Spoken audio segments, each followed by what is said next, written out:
What's going on, guys? It's your buddy MLC Stealth, and today we have a game of domination on summits. And this really isn't about the gameplay, more as about how you get a high KD using a shotgun. First, we're going to talk about a shotgun class. I recommend using the Spaz if you want to go for high KD for things that you want to do for fun. I do recommend an Olympia or dual HS10s, but I do have a lot of fun with the Spaz. It's probably the most fun I have with a shotgun because you can actually do good with it at the same time, whereas it's a lot more difficult to do good with an Olympia or dual HS10s.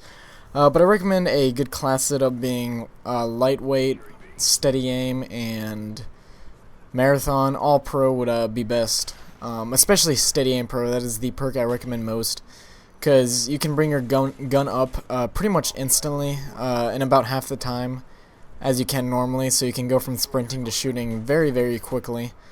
It pays off several times this game, and I will mention those circumstances where it does.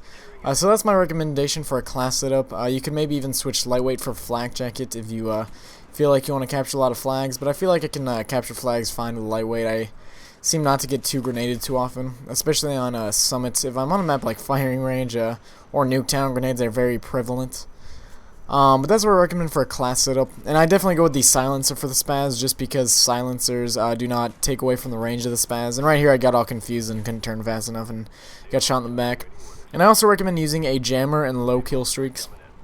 Low kill streaks will definitely help the KD, and this is about helping your KD with a shotgun, not how you get a 9 kill streak and then how you kill people with a chopper gunner. This is basically just gun kills, and when you have spy plane and counter spy plane on, that is very helpful at getting shotgun kills. And if you want to roll Blackbird instead of napalm, you can do that too. And this guy, I don't know what he was doing.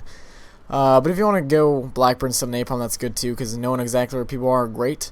And host migration here, I actually do get host, and having host with a shotgun is amazing, so that is good. And that guy is way down there, and I throw a stun grenade. I was going to Semtex him, tell him to hold on to my Semtex, but my grenade threw during that host migration, so I was a little ticked. Not really.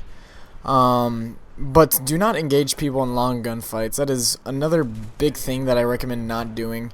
And right there I jumped that guy. And one thing I do recommend, which I'm not doing this game, is try to turn your sensitivity a little bit up.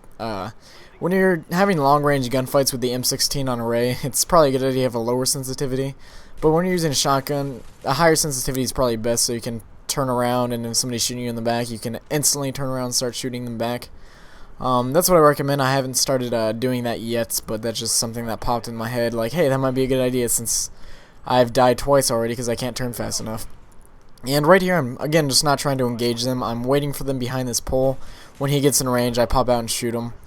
And one of the big things I really recommend is do not worry about ammo conservation. Like, a lot of times I do this myself. I'm like, ooh, I don't want to waste too many shots on one guy. But it gets to the point where, wait a second, if you don't waste this many shots on one guy, he's going to end up killing you. And oh, there goes that life. What's the point of conserving ammo? So it is a much better idea to waste all of your ammo on one guy than to have him kill you.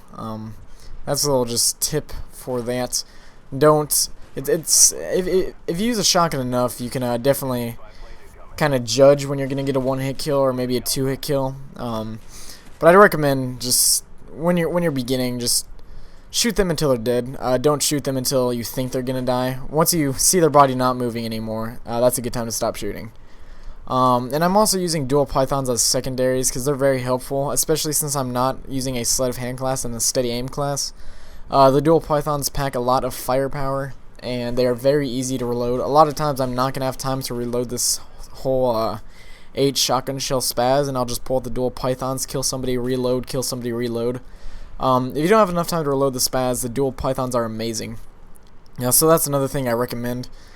And yeah, UAV counter UAV is very helpful, and I try to not call those in until I actually die, because they'll help me get to my kill streaks the next life, which is more UAVs and counter UAVs, which if those are up all the time, then you're going to have some good kill streaks going, because that throws the enemy team off a lot. And right there I got knifed because there were too many guys in one room, and I did not look at the guy right next to me first, and he knifed me. And did I say to use a jammer? I do recommend using a jammer because those are very, very effective. And right here I was going to go knife him, and then I decided halfway through I didn't want to knife him, and I got confused. That was just bad playing on my part. But I'm using jammer. I do recommend, again, jammers, and if you can, try to stay within the range of your jammer. Shotguns are great flanking weapons, and a good thing to do is throw people off with your jammer, destroy claymores, because jammers do that. They disable equipment, so it's going to shut down claymores, motion sensors, any of that, and try to flank them. One of the bigger things that I do recommend is try running flank routes the entire. Don't go down big hallways. Don't go down routes that people are watching if you have to. And right here I die again because I'm just being stupid, and that's gonna be my last death, fortunately. But don't go down long hallways. Don't go down routes people are probably gonna be. Well, no, I'm not. I shouldn't say that. Don't go down routes that people are looking at and they're expecting people to come by. Try to be as unpredictable as possible and sneaky. Use cover when you have to. And by what I mean when I say when you have to, I mean basically all the time. Just try to pop in, shoot somebody, and get back into cover.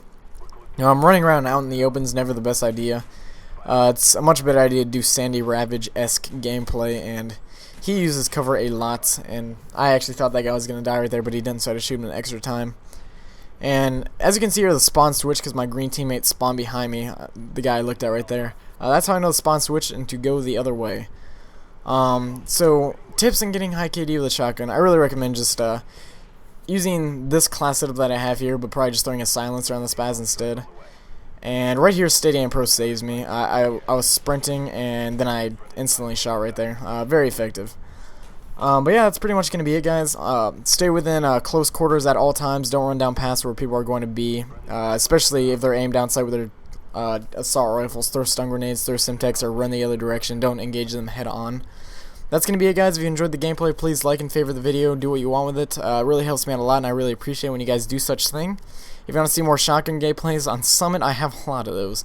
So please tell me in the comments, tell me what you guys think about shotguns. Anyways, I love you guys, and I'll see you all later. Have a good life.